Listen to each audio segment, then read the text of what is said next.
जहां हरियाणा के अंदर हर एक पार्टी चुनावी बिसाते बिछाने में लगी हुई है, वहीं आज अर्जुन चौटाला सिरसा के अंदर प्रशासन ने जो बिसात बिछाई है वही चालें जानने आए हैं। अर्जुन जी, हाँ जी, आज आप लघु सचिवालय पहुंचे हैं, नॉमिनेशन दाखिल करने आए हैं, जायजा लेने आए हैं? आज दोनों ही काम हो गए। आज पहला सेट जमा करा है, नॉमिनेशन कंप्लीट नहीं हुआ। इसको कंप्लीट करने का काम करेंगे 12 तारीख को। आज हमारी कागजी कार्रवाई की जो प्रक्रिया है उसकी शुरुआत करी है जी। एक अगर सिरसा विधानसभा में गोकुल सेतिया आपके साथी थे, उन्होंने आपको टाटा बाय बाय बोल दिया है, तो इसको लेकर क्या कहना चाहोगे? वो तो देखिए जी, वो उनका फैसला है, क्योंकि राजनीतिक फैसला है, तो उस फैसले के ऊपर कोई टिप्पणी या अगर कोई बात होगी तो वो देंगे। हाँ, हम राजनीतिक साथी बिल्कुल रहे और बड़ा अच्छा मिल करके हमने चुनाव लड़ा। अब हमारे राह अलग अलग हैं, तो यही है, राजनीतिक प्रक्रिया तो बदलती रहती है। वीरभान मेहता जी का भी एक चर्चा चल रही है कि इनेलो का दामन थामने वाले हैं, तो इनेलो उनका स्वागत करने के लिए तैयार है? देखिए जी, हमने हमेशा खुले मन से, जिसने भी जननायक चौधरी देवीलाल जी की विचारधारा में विश्वास रखा है, हमने खुले मन से हमेशा उन सबका स्वागत करने का काम करा है जी। एक भाजपा की 67 लोगों की सूची आई है, उसके बाद एक ही दिन में 60 नेता भाजपा के पार्टी छोड़ चुके हैं। उनमें से अगर कोई नेता आता है तो टिकट की चाह से, तो टिकट मिलेगी आपकी ओर से? टिकट से ज़्यादा जरूरी विचारधारा है जी। विचारधारा का होना चाहिए। टिकट और ये सारी चीज़ें, ये बात की बातें हैं। हम वो संगठन नहीं है जो किसी को भी ला करके किसी को भी जोड़ेंगे। हाँ, जो पार्टी लाइन टो करेगा, पार्टी में रहेंगे, विचारधारा के साथ चलेंगे, तो बिल्कुल उनका स्वागत है जी। आपके दादाजी ने भी बगावती सुर दिखाए हैं, आपके सामने नॉमिनेशन भरने जा रहे हैं, कितनी टक्कर दे पाओगे? एक तरफ दादा, एक तरफ पोता।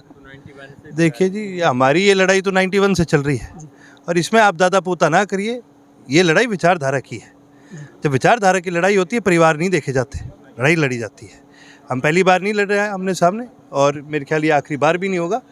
हम किसी को कोई टक्कर देने के लिए नहीं आए, किसी से कोई लड़ने के लिए नहीं आए। मेरे ऊपर एक जिम्मेवारी है, रानिया हल्के की जिम्मेवारी है। मेरी जिम्मेवारी किसी को हराने के लिए नहीं है, मेरी जिम्मेवारी उन लोगों के प्रति है जो हमारे साथ हैं जी। एक आप बार बार विचारधारा की बातें कर रहे हैं, तो बीएसपी के साथ आपका गठबंधन पहले भी रहा, बीच में टूट गया, फिर आप बीएसपी के साथ जा रहे हैं। वो एक अलग विचारधारा, आप एक अलग विचारधारा, ये एक दो विचारधारा एक साथ कैसे चलेगी? आपको किसने बोल दिया अलग है विचारधारा? बड़े चोई साहब का कभी नारा सुना है आपने? बड़े चोई साहब क्या कहा करते थे? किसान और कमेरा एक हो जाओ। तो किसान और कमेरा कौन है? हथौड़ा और दराती उठाने वाले, यानी जमींदार भी है, खेती करनी भी है, मजदूर भी है, सारे हैं। तो हम तो किसान और कमेरे दोनों हैं, और जब इकट्ठे हो जाते तो विचारधारा साथ ही चलती है। मतलब अब बीएसपी के बहाने दलित वोटर को साधने की कोशिश है? देखिए, बहाना गलत शब्द का आपका यूज़ करना मेरे ख्याल से गलत है। हमारा किसी के बहाने से हमने कभी किसी को जोड़ा नहीं है। जननायक चौधरी देवीलाल ने हमेशा 36 बिरादरियों को साथ लेने का काम करा है, उनके साथ लड़के चलने का काम करा है। हरियाणा प्रदेश में मुजाहरा आंदोलन आपको पता है किसने चलाया था?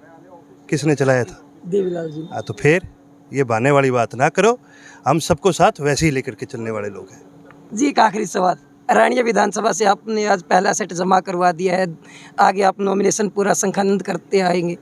लोगों के सामने क्या सपने हैं? लोगों, युवाओं को क्या सपने दिखा रहे हैं? लोगों के लिए क्या सपने हैं आपके पास, क्या उम्मीदें? देखिए जी, झूठे सपने मैं दिखाऊंगा नहीं। आज हमारे लिए दो चीज़ बड़ी ज़रूरी है रानिया के अंदर। आज एक, चिकित्सा के मामले में हम बहुत पिछड़े हैं, लॉ एंड ऑर्डर के मामले में बहुत पीछे हैं, नशा बहुत फैल चुका है। और तीसरी चीज़, आम विकास की जहाँ बात करते हैं, आम सुविधाएं की जो बात करते हैं, आज बहुत पिछड़ी हुई है। मेरा प्रयास, मेरा काम यही रहेगा, चिकित्सा में क्षेत्र आगे बढ़े, लॉ एंड ऑर्डर में क्षेत्र आगे बढ़े, और विकास के मामले में क्षेत्र आगे बढ़े। वही जी, अगर एक और आपके भाई की पार्टी है जेजेपी, उन्होंने भी एएसपी, जो दलित समाज की पार्टी मानी जाती है, जो मजदूरों की पार्टी मानी जा रही है, उसके साथ गठबंधन किया है, कितना फ़र्क पड़ेगा? देखिए जी, मेरे जहाँ तक हमने देखा है, आपने भी देखोगा एएसपी का हरियाणा में संगठन है नहीं, तो ऐसे में कोई वो करते हैं तो भाई वो अपने हिसाब से देखें, उसका जवाब वो आपको देंगे। मेरा मानना है इन लोगों के राजनीतिक मायने जो है ख़त्म हो चुके हैं। जजपा के तो हरियाणा में कोई थे 2-3 साल, आपने बतेरे देखे होंगे, पर अब ख़त्म हो चुकी है। इनका तो जिक्र ही ना करे उतना बढ़िया है। पिछले अगर विधान लोकसभा की बातें करें 1.81% वोट बैंक था आपका, इस बार ये वोट परसेंट कहाँ तक ले जाने में कामयाब रहे? आज हमारी 54 से ज़्यादा सीटों पर हमारा तिकोणिया मुकाबला है। जहाँ जहाँ इनेलो का तिकोणिया मुकाबला रहा है, हम हमेशा मजबूती के साथ उसमें आगे बढ़ने का काम करें और हम जीत के निकले हैं।